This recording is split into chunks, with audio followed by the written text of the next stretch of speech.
Hi everyone, I'm Joey. Well, this is a bit of an experiment for me. Usually this time of year I kind of go through all my leftovers and kind of bits of leftover materials and see what I can make with it. Everything apart from the drawer runners I had here laying about in various forms.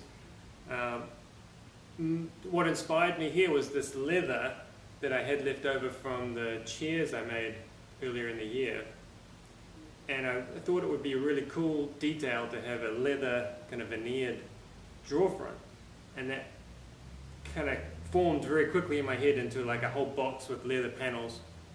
So this is what I came up with, and yeah, let's have a quick look. Alright, so just started with a very basic plywood box. I had some leftover poplar plywood, and that's what I used.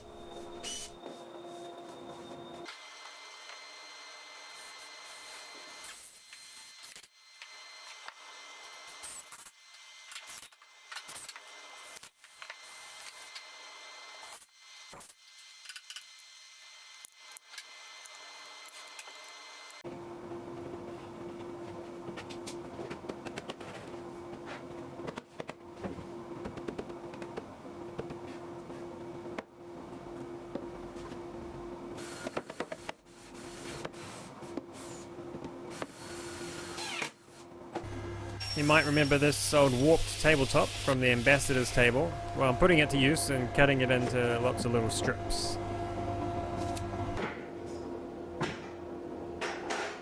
So I want a three-way mitre look, but I don't want to do the actual work for a three-way mitre. So first thing is to I've got to frame the box with the this 25 by 25 mahogany, and I've just used the drop saw to make these simple mitres. A lot of this edging is going to be held on using this Lamello Zeta P system, which is super quick and handy.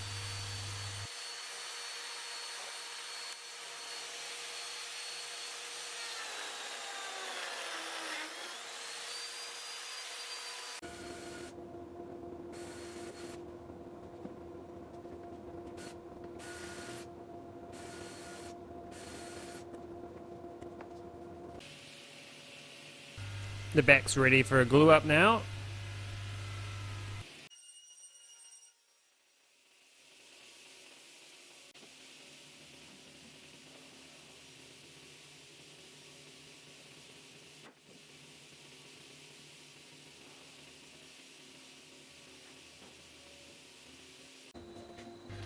On the front edges, well, the short sides of the front edge, I couldn't really fit the Lamello machine in there, so we just glued and taped the little pieces in place.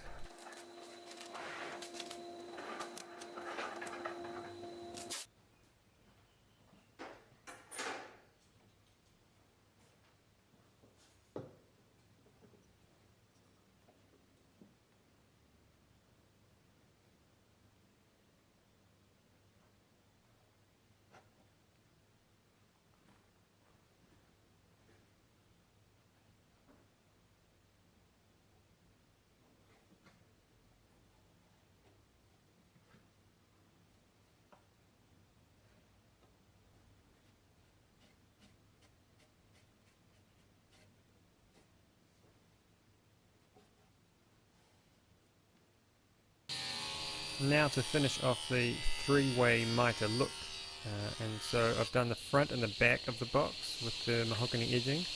Next is to link the front and the back with the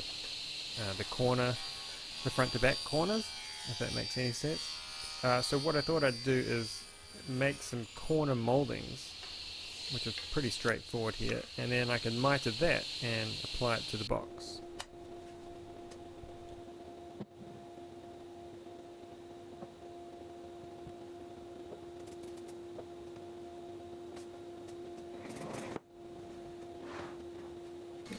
After sanding all that down, I can spray it with some lacquer.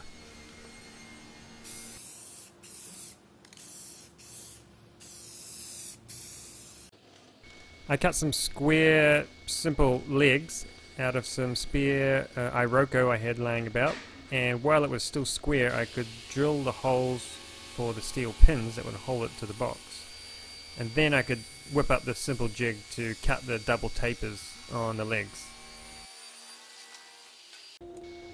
I really wanted to use Iroko because of its really uniform, even grain texture, and it is slightly deep grain texture. It's not dead flat. So with the black stain and some lacquer, it really shows a bit of texture, but from far away still just kind of looks plain black. But when you get close to it, it looks a bit more interesting, which I thought would be interesting.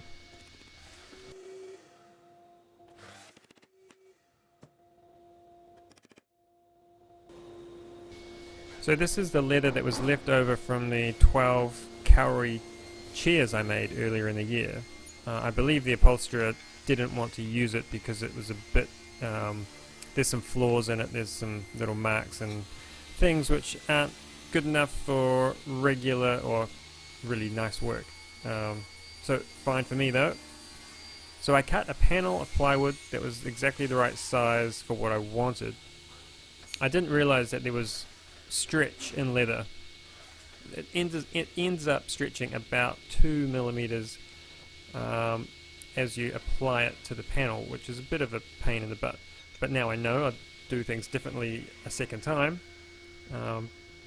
My plan is to use contact adhesive and apply it to the panels, which in theory works great. It's just as you spread it out, as you push it down onto the panel, it just creeps a little bit and you end up having to trim a little bit off around the edges, which is a bit annoying because I have to go back and clean that up with a bit of stain just to make the color look right.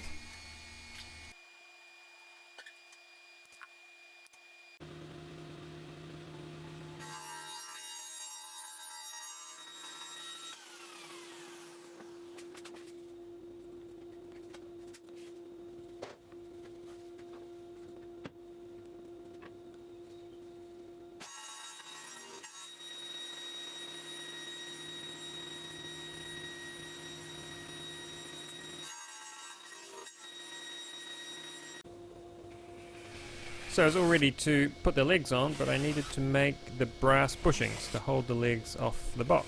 Now I am no metal worker and definitely not any kind of a lathing expert, so I'm just fuddling my way through what I think is a feasible way to do this kind of work.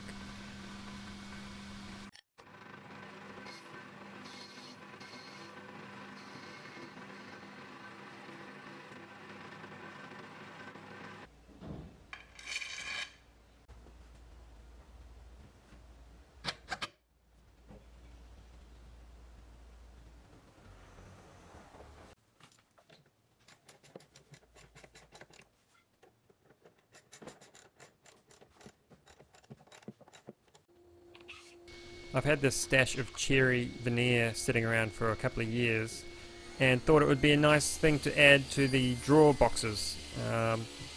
So that's what I thought I would do.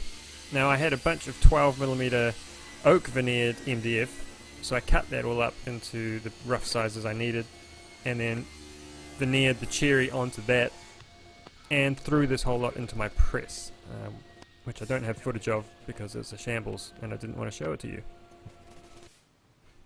So I had two faces and one edge veneered on a whole lot of pieces, so I had to clean that up and then I could start cutting the joinery for the drawers. With these simple drawer boxes that are going to sit on a undermount runner, I like to put a large rebate in each end of the drawer side, and that way the drawer front and back can just be glued and pinned on and you never see any of the fixings. I don't mind doing it for this kind of work. If it was really high-end stuff, I would probably make it out of solid timber and maybe even put a dovetail on there just for looks, but this is perfectly good for what I'm making here.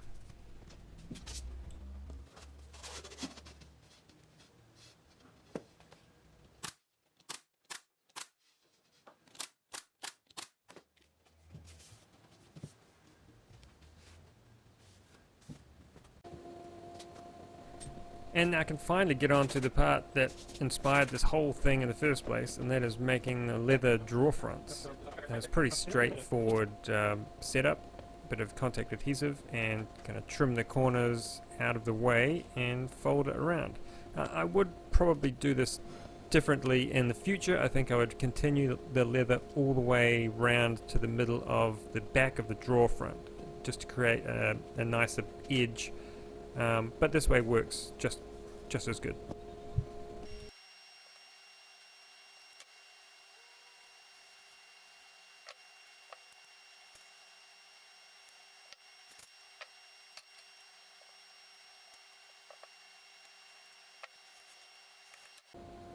So this is how the corners turned out. Not too bad. I just applied a little bit of black stain to that raw leather edge, and it looks pretty good. Just cleaning up some of the cut raw edge leather that I had to trim when I applied the leather to the panels of the box. I wanted to try and make my own drawer pulls. I had some brass, so turned up these simple kind of billets or dowels, and then had an idea to add a little notch. So I used a milling bit in the drill press, and it worked. It wasn't stupendously great, but it does work.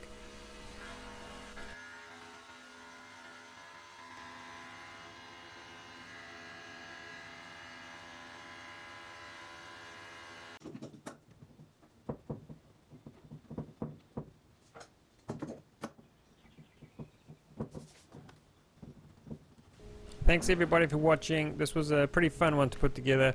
Hope you enjoyed it, and I'll see you on the next one.